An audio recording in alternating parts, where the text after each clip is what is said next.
Hello everyone. দেখুন, প্রচুর মেয়েরা আমাদের কাছে মেন্সের সমস্যা নিয়ে আসে, বিভিন্ন রকম সমস্যা নিয়ে আসে।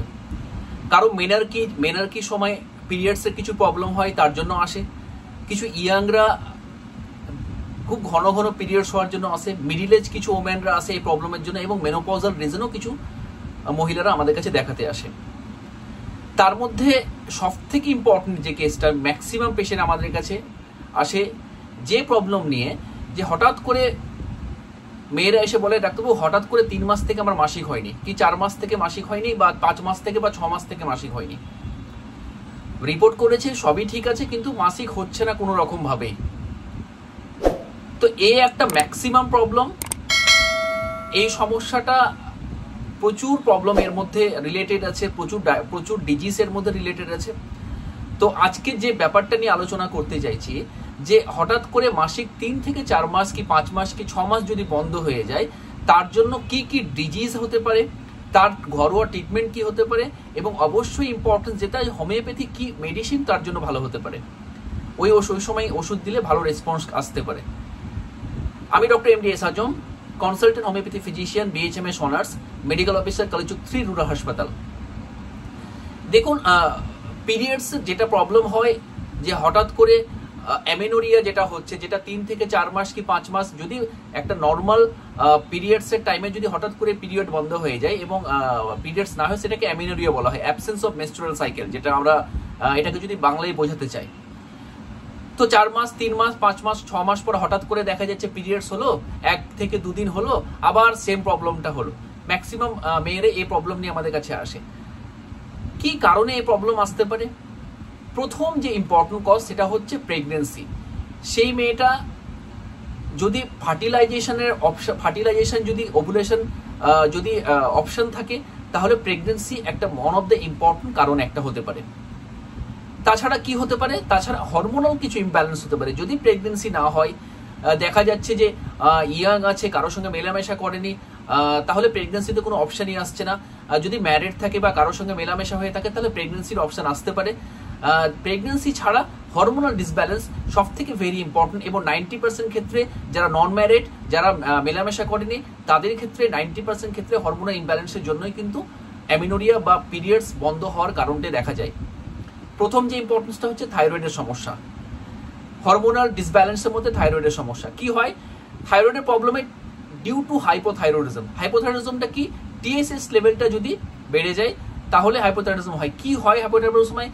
এটা এফেক্ট করে রেগুলেটরি যে হরমোন ওভুলেশন এবং মেনস্ট্রুয়াল সাইকেলকে রেগুলেশন করে, যেটা FSH, LSA, LH এবং ইস্ট্রোজেন, প্রজেস্টেরন, সেই হরমোনটা কিন্তু সাপ্রেসড করে। কে করে? Thyroid stimulating hormone. তার জন্যই এই প্রবলেমটা হয়, যেটা হাইপোথাইরয়েডিজম সব থেকে ইম্পর্টেন্ট কারণ বলতে পারেন। 2 নম্বর হচ্ছে কি? Prolactin hormone increases. কি হয়? In case of hypothyroidism, brain of hypothalamus কি করে? বেশি থাইরয়েড রিলিজিং হরমোন প্রডিউস করে, এবং এটা কি প্রডিউস করার জন্য পিটুইটারি গ্ল্যান্ডকে স্টিমুলেটস করে। তার জন্য কি হয়? স্টিমুলেট করার জন্য, যেহেতু ব্রেন মনে করে যে থাইরয়েড স্টিমুলেটিং হরমোন আমি বার করছি থাইরয়েড কমানোর জন্য, এর সঙ্গে সঙ্গে কি হয়?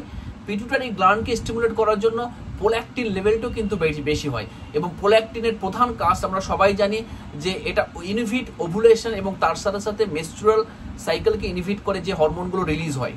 Prolactin one of the important একটা কারণ, যার জন্য আমাদের ওভুলেশন হবে না, তার সাথে সাথে আমাদের কি হয়? মেনস্ট্রুয়াল সাইকেল কিন্তু ডিস্টার্ব হয়। তো প্রোল্যাক্টিন ইনক্রিজেস একটা ওয়ান অফ দ্য ইম্পর্টেন্ট কারণ হরমোনাল ডিসব্যালেন্সের জন্য। 3 নাম্বার কি? Ovulation inhibitor. এলিভেটেড প্রোল্যাক্টিন লেভেলের জন্য কি হয়? ইন্টারফেয়ার করে রিলিজিং হরমোন FSH এবং LH, যে হরমোনটা ইম্পর্টেন্ট হরমোন, যেটা ওভুলেশন এবং তার সাথে সাথে মেনস্ট্রুয়াল সাইকেলকে হেল্প করে, সেই হরমোনকে ইনহিবিট করে কে? প্রোল্যাক্টিন ইনহিবিট করে। এতে কি হয়? এটা স্টিমুলেটেড রিলিজিং ওভারি থেকে এগ রিলিজ করে, তার জন্য ওভুলেশন হয় না এবং মেনস্ট্রুয়াল সাইকেলের প্রবলেম কিন্তু আসে। 4 নম্বর, পিটুইটারি গ্ল্যান্ডে যদি কোনো অ্যাফেকশন কিছু হয়, মানে কোনো রকম কোনো প্যাথোলজি হয়, যেমন টিউমার যদি হয়, টিউমারটার নাম হচ্ছে কি? প্রোল্যাক্টোনিমিয়া। তার মানেটা কি? তার মানে হচ্ছে সেই টিউমারটা এক্সেসিভ প্রোল্যাক্টিন হরমোন সিক্রেশন করে বাড়িয়ে দেয়, প্রোল্যাক্টিন লেভেলটা বাড়িয়ে দেয় সিক্রেশন। সেটার জন্য হরমোনাল চেঞ্জ আসে, এবং তার জন্য কিন্তু মেনস্ট্রুয়াল ডিফিকাল্টি, এবং তার সাথে সাথে ওভুলেশন হবে না, তার সাথে সাথে কিন্তু এই প্রবলেমটা কিন্তু আসে। 4 মাস, 5 মাস, 6 মাস পিরিয়ডস হয় না। আর একটা কি, যদি কোনো কারণবশত ইনফেকশন বা ইনফ্লামেশন অফ পিটুইটারি গ্ল্যান্ড হয় তার জন্য হতে পারে। তার সাথে কি পিটুইটারি যদি অ্যাডেনোমা হয় বা টিউমার হয় তার জন্য কিন্তু এই প্রবলেমটা ম্যাক্সিমাম ক্ষেত্রে আমরা দেখতে পাই। তো এটা টোটাল যে বললাম যে কারণটা কি, কারণ ম্যাক্সিমাম ক্ষেত্রে যে কারণটা বললাম, প্রেগনেন্সি ডেফিনেটলি ইম্পর্টেন্ট কারণ, কিন্তু প্রেগনেন্সি কাদের পক্ষে কারণ, যারা মেলামেশা করেছে বোথ সেক্সে কিংবা যারা ম্যারিড আছে তাদের ক্ষেত্রে হতে পারে, বাট আনম্যারিড কিংবা যারা মেলামেশা করেনি ইয়াং গার্ল যারা আছে তাদের ক্ষেত্রে ম্যাক্সিমাম ক্ষেত্রে এই প্রবলেমটা দেখা যায় যে সব থেকে বেশি ইম্পর্টেন্ট হরমোনাল ইমব্যালেন্স। আর একটা হরমোনাল সব থেকে বেশি ইম্পর্টেন্ট সেটা হচ্ছে পিসিওডি বা পিসিওএস। প্রচুর ইম্পর্টেন্স আছে, আমি এর আগে ডিসকাশন করেছি, হাইপোথাইরয়েডিজম নিয়ে ডিসকাশন করেছি, পিসিওডি নিয়ে প্রচুর ভিডিও আমি করেছি, আমি প্রত্যেকটা ভিডিওর লিঙ্ক ডেসক্রিপশনে দিয়ে দেবো, আপনারা আরও ক্লিয়ার হয়ে যাবে। তবু আমি বলি PCOD polycystic ovarian disease, PCOS polycystic ovarian syndrome. Disease এবং সিনড্রোমের মধ্যে পার্থক্য কি, সিনড্রোম হচ্ছে group of disease, not only একটা, অনেকগুলো ডিজিজ মিলেই সেটাকে সিনড্রোম বলা হয়। এনিওয়ে যে প্রবলেমটা হোক না কেন, যদি পিসিওডি বা পিসিওএস হয় তার কারণটা কি হয়, তার কারণটা হচ্ছে যে এগগুলো আমাদের রিলিজ হয় ওভারি থেকে, সেই এগগুলো কি হয়, এই এগগুলো আস্তে আস্তে বড় হয়ে সিস্টের আকার নেয় এবং এখান থেকে কি হয়, মেল হরমোন, ছেলেদের যেটা হরমোন অ্যান্ড্রোজেন হরমোন যেটাকে টেস্টোস্টেরন বেরোয়, সেই হরমোনটা রিলিজ হতে থাকে। এই জন্য কি হয়, মেল হরমোন বেরোনোর জন্য কি হয়, সব থেকে বেশি ইম্পর্টেন্ট যেটা ওভুলেশনটাকে প্রিভেন্ট করে, তার সাথে সাথে কি হয়, মেনস্ট্রুয়াল সাইকেলকে ইরেগুলারিটি করে দেয় এবং কিছু মেল প্যাটার্ন আসে। মেল প্যাটার্ন বলতে মুখে হয়তো চুল গজায়, দাড়ি বা মোচ, তার সাথে সাথে গায়ে চুল, গলাটা আস্তে আস্তে ভার হয়ে যায়, ওবেসিটি হয়ে যায়, যেহেতু ইনসুলিন রেজিস্ট্যান্স হয় এবং কোলেস্ট্রল লেভেলটা বাড়িয়ে দেয়, আস্তে আস্তে ওবেসিটি হয়ে যায়। তো এই প্রবলেমগুলো কিন্তু আস্তে আস্তে আসতে থাকে ইন কেস অফ পিসিওডি এবং তার সাথে পিসিওএস। আর একটা important haemorrhagic cyst, very important একটা, যে আমাদের ওভারিতে যে সিস্ট হয় তার মধ্যে হেমোরোজিক সিস্ট, এটা নিয়ে ডিটেলে আমি আলোচনা করেছি, ডেসক্রিপশনে লিঙ্কটা দেবো, আপনারা আরও পুরোপুরি ক্লিয়ার হয়ে যাবে যে এই ব্যাপারটার জন্য, মেনস্ট্রুয়াল সাইকেলের জন্য যে ইরেগুলারিটি বা ডিফিকাল্টি বা 3 থেকে 4 মাস বা 5 মাস বা 6 মাস যার ক্ষেত্রে মাসিক হচ্ছে না, তাদের ক্ষেত্রে যে এই প্রবলেমগুলো কেন হচ্ছে তার ডিটেলে বর্ণনা করেছি, তার ডেসক্রিপশনে লিঙ্ক দিলে আপনারা পুরোপুরি আরও কনফার্ম হয়ে যাবেন। আর কি কারণ আছে, যেটা হরমোনাল ইমব্যালেন্স, যেটা হলো প্রথম হচ্ছে প্রেগন্যান্সি, তারপরে হরমোনাল ইমব্যালেন্সের মধ্যে যা যা আলোচনা করলাম। 3 নম্বর পয়েন্ট হচ্ছে স্ট্রেস।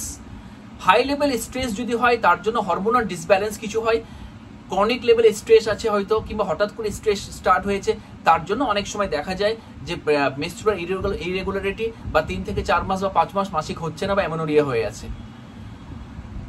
5 নম্বর হচ্ছে কি ওয়েট চেঞ্জেস, হঠাৎ করে ওয়েট লস হয়েছে বা ওয়েট গেইন হয়েছে, এটার জন্য সাইকেলকে এফেক্ট করতে পারে, মেনস্ট্রুয়াল সাইকেলকে এফেক্ট করতে পারে, তার জন্য হরমোনাল ইমব্যালেন্স কিছু হয়, তার জন্য এই সমস্যাটা হয়। 6 নম্বর হচ্ছে কি eating disorder. Eating disorder anorexia বা আদার সার্টেন ডিসঅর্ডার যদি থাকে, এর জন্য কি এর জন্য ইরেগুলারিটি বা মিস পিরিয়ড কিন্তু অনেক সময় আসতে পারে। 7 নম্বর হচ্ছে সার্টেন মেডিকেশন, কিছু ওষুধ অনেকজন খায়, যে ওষুধের সাইড ইফেক্টের জন্য কিন্তু দেখা যায় যে এই প্রবলেমগুলো, মেনস্ট্রুয়াল ইরেগুলারিটি বা অ্যামেনোরিয়া কিন্তু আমরা দেখতে পাই। যেমন কি অ্যান্টি সাইকোলজিক্যাল কিছু মেডিসিন, যেটা অনেক সময় সাইকিয়াট্রিক কিছু ড্রাগ আমাদের দেওয়া হয়, তার জন্য অনেক সময় হতে পারে, বা অ্যান্টি এপিলেপটিক কিছু মেডিসিন আছে যার জন্য কিন্তু এই সমস্যা আমাদের ক্ষেত্রে আসতে পারে। 8 নম্বর হচ্ছে এক্সেসিভ এক্সারসাইজ, প্রচুর পরিমাণে হয়তো এক্সারসাইজ করে নিয়েছে, তার জন্য একটা সাডেনলি পিরিয়ডসের ডিস্টারবেন্স অনেক সময় আসতে পারে। 9 নম্বর পয়েন্ট হচ্ছে প্রি মেনোপজ। প্রি মেনোপজ বলতে যে মেনোপজাল এজটা নর্মালি আমাদের কি থাকে, যে 45 থেকে 50 ইয়ার্সের মধ্যে মেনোপজ থাকে, তার আগে 2-3 বছর আগে হয়তো 40-এর পরে প্রি মেনোপজের এজে হরমোনাল আস্তে আস্তে লেভেলটা কমতে থাকে, স্ট্রোজেন লেভেলটা কমতে থাকে, তার সাথে সাথে ওভারিটা শ্রিঙ্ক হয়ে যায়, ইউটেরাসটা আস্তে আস্তে শ্রিঙ্ক হয়, প্রত্যেকটা হরমোন আস্তে আস্তে কমতে শুরু হয়। তখন আগে থেকে প্রি মেনোপজ বলতে মেনোপজের আগে থেকে আস্তে আস্তে মাসিকের একটা ডিস্টারবেন্স শুরু হয়। অনেকে আমাদের বলে ডাক্তারবাবু 4 মাস 5 মাস মাসিক নেই, আবার হঠাৎ করে 5 মাস পর মাসিক শুরু হলো। তো এই প্রবলেমটাও কিন্তু মেনোপজের আগেও দেখা যায়। 10 নম্বর পয়েন্ট, আদার কিছু মেডিকেল কন্ডিশন, যেমন কি ডায়াবেটিস বা হার্টের প্রবলেম বা কিডনির সমস্যা কিছু হোক না কেন, বা লিভারের কিছু ক্রনিক ডিজিজ আছে থাকতে পারে, তার সাথে সাথে লাংসের কোনো প্রবলেম যদি থাকে, তার জন্য আমরা কিন্তু এই প্রবলেমটা অনেক সময় মেনস্ট্রুয়াল ইরেগুলারিটিকে আমরা দেখতে পাই। 11 নম্বর এবং ভেরি ইম্পর্টেন্ট, ইদানিং আমরা দেখতে পাই ম্যাক্সিমাম ক্ষেত্রে ইয়াং বা অ্যাডোলেসেন্স যারা আছে তাদের ক্ষেত্রে দেখতে পাই অ্যানিমিয়া, রক্তাল্পতা। ভেরি ইম্পর্টেন্ট একটা টপিক বলতে পারেন। এরপরে আমি নিশ্চয়ই রক্তাল্পতা নিয়ে একটা ভিডিও আমি করব। Very very important. ম্যাক্সিমাম ক্ষেত্রে স্কুল গোয়িং যারা চিলড্রেন আছে, তার সাথে সাথে যারা কলেজ লেভেল চিলড্রেন আছে, স্টুডেন্টস আছে, তাদের ক্ষেত্রে বেশি দেখা যায় যে হঠাৎ করে পিরিয়ডস হচ্ছে না, হয়তো প্রচুর ইনভেস্টিগেশন করা হয়েছে, দেখা যাচ্ছে তার রক্তের অভাব হচ্ছে, হিমোগ্লোবিন লেভেলটা তার কমে যাচ্ছে, আয়রন লেভেলটা কম হচ্ছে, তার জন্যই কিন্তু বেশি প্রবলেম হয়। আমরা যতই মেডিসিন খাই না কেন, যতই ডাক্তার দেখাই না কেন, আয়রন লেভেল বা হিমোগ্লোবিন লেভেলটা নর্মাল অবস্থায় না পৌঁছানো অবধি এই প্রবলেম, মাসিকের যে প্রবলেমটা হয় অ্যানিমিয়ার কারণে, সেই প্রবলেম সলভ হয় না। আমরা তার জন্য কি করতে পারি, আমরা প্রচুর তার জন্য মেডিকেশন আমাদের আছে, খাবার আছে, প্রচুর আমরা খেতে পারি। কিন্তু অ্যানিমিয়া ইজ এ বিগেস্ট একটা ইম্পর্টেন্ট ফ্যাক্টর বলতে পারেন। হরমোনালের পরে হরমোনাল চেঞ্জ যেমন ইম্পর্টেন্ট, সেকেন্ড ইম্পর্টেন্স হচ্ছে অ্যানিমিয়া বা রক্তাল্পতা, যেটার কারণে আমরা দেখতে পাই যে ম্যাক্সিমাম ক্ষেত্রে কিন্তু এই মেনস্ট্রুয়াল ইরেগুলারিটি বা অ্যামেনোরিয়া আমরা দেখতে পাই। এবার আমরা আলোচনা করব টোটাল যে কজগুলো আমরা আলোচনা করলাম, 11টা টোটাল কারণ, যে কারণে ম্যাক্সিমাম ক্ষেত্রে আমরা মেনস্ট্রুয়াল ইরেগুলারিটি, তার সাথে সাথে অ্যামেনোরিয়া যা বলুন এবং ওভুলেশনের যে প্রবলেম যেটা হয়, এটা আমরা আলোচনা করলাম। এবার আমরা আলোচনা করব হোমমেড কিছু ট্রিটমেন্ট, ঘরোয়া কিছু ট্রিটমেন্ট, যে ঘরোয়া ট্রিটমেন্টের জন্য আমরা ম্যাক্সিমাম ক্ষেত্রে 80% ক্ষেত্রে যদি বিগেস্ট প্রবলেম না থাকে তাহলে এই প্রবলেম কিন্তু সলভ হয়। প্রথম যে ইম্পর্টেন্স যেটা হচ্ছে, 1 নম্বর হচ্ছে মেনটেন হেলদি ওয়েট। তার কারণটা কি, ওয়েট গেইন বা ওয়েট কমে যাওয়া, এটা দুটোই ইম্পর্টেন্ট ফ্যাক্টর এবং হরমোনকে ইমব্যালেন্স করে। ওয়েট বেড়ে যাওয়া হঠাৎ করে এবং ওয়েট কমে যাওয়ার জন্য, হরমোন ইমব্যালেন্সের জন্য কিন্তু পিরিয়ডসে ডিস্টার্ব হয়। তাহলে প্রথম যে কাজটা হচ্ছে মেনটেন হেলদি ওয়েট, 1 নম্বর। 2 নম্বর হচ্ছে অ্যাভয়েড জাঙ্ক এবং প্রসেস ফুড। তার কারণটা কি, যারা ওবেসিটি হচ্ছে বা যারা হরমোনাল কিছু ইমব্যালেন্সের মধ্যে ভুগছে, যেমন হাইপোথাইরয়েডিজম বলুন বা পিসিওডি বলুন, তার সাথে সাথে প্রোল্যাক্টিনেমিয়া, প্রোল্যাক্টিন লেভেলটা বেশি বলুন, এইসব জাঙ্ক ফুড বা প্রসেস ফুড খেলে কিন্তু দেখা যায় যে আরও সমস্যা, থাইরয়েড লেভেলটা বাড়বে বা পিসিওডি প্রবলেমটা কিন্তু আরও বাড়তে থাকে। তার জন্য ডেফিনেটলি অ্যাভয়েড করতে বলবো জাঙ্ক এবং প্রসেস ফুড যেগুলো পাওয়া যায়, প্যাকেটিং ফুড, প্রসেস ফুড যেগুলো পাওয়া যায়, সেগুলো কিন্তু অ্যাভয়েড করতে বলবো। এবার আমরা 3 নম্বর হচ্ছে রেগুলার একটা এক্সারসাইজ, একটা লাইট এক্সারসাইজ বা ইয়োগা আমরা করতে বলবো। তার কারণটা হচ্ছে একটা লাইট এক্সারসাইজ বা ইয়োগা করলে আমরা দেখেছি হরমোনাল ব্যালেন্স খুব ঠিক থাকে, ইউট্রাইন অ্যাক্টিভিটি খুব ঠিক থাকে, এই জন্য আমাদের কিন্তু খুব ইজিলি মেনস্ট্রুয়াল সাইকেলটা কিন্তু হয়, প্রত্যেক মাসেই কিন্তু ঠিকঠাক সময়ে হবে। 4 নম্বর রিডিউস স্ট্রেস। স্ট্রেস একটা biggest problem, not only menstrual cycle, অনেক প্রবলেমের জন্য স্ট্রেস দায়ী। তাহলে আমরা প্রথম 4 নম্বর হচ্ছে যদি স্ট্রেস যারা ভুগছে তাদের স্ট্রেস লেভেলটা কিন্তু কমাতে হবে। 5 number avoid coffee, alcohol, smoking. Alcohol, smoking এবং কফি, এই 4-3টে কারণটা হচ্ছে এদের মধ্যে এদের মধ্যে ইনফ্ল্যামেটরি কিছু প্রসেস, ইনফ্ল্যামেটরি কিছু স্টিমুলেন্ট আছে, যার কারণে ইনফ্ল্যামেশন লেভেলটা বাড়ায়, তার সাথে সাথে হরমোনাল ব্যালেন্সটা কিন্তু ইনডিফারেন্ট কিছু করে। তার জন্য অনেক সময় দেখা যায় যে এই 3টে ক্যাফাইন বা অ্যালকোহল বা স্মোকিং এর জন্যও কিন্তু দেখা যায় মেনস্ট্রুয়াল ইরেগুলারিটি আসতে পারে। তার জন্য অবশ্যই বলবো এগুলোকে অ্যাভয়েড করতে।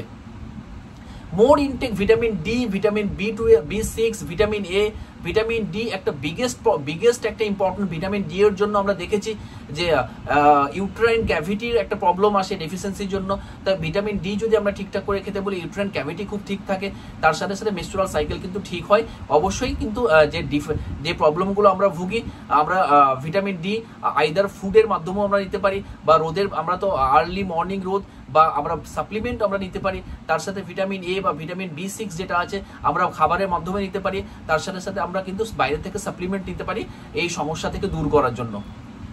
7 নম্বর হচ্ছে ভেরি ইম্পর্টেন্ট গুড স্লিপ, অন্তত 7 থেকে 8 ঘন্টা স্লিপ, আর্লি নাইটে স্লিপ এবং আর্লি মর্নিংয়ে ওঠা ভেরি ইম্পর্টেন্ট। তার কারণটা হচ্ছে কি, হরমোনাল ব্যালেন্স ঠিক থাকে, গুড স্লিপ না হলে মেন্টাল প্রেশার থাকলে আমাদের হাইপোথ্যালামাসকে প্রেশার ক্রিয়েট করে, পিটুইটারি গ্ল্যান্ডকে স্টিমুলেট করে, এতে হরমোনাল ডিসব্যালেন্স কিন্তু হয়। তাহলে গুড স্লিপ একটা ভেরি ইম্পর্টেন্ট, 7 থেকে 8 ঘন্টা মিনিমাম একটা স্লিপ আমার দরকার আছে।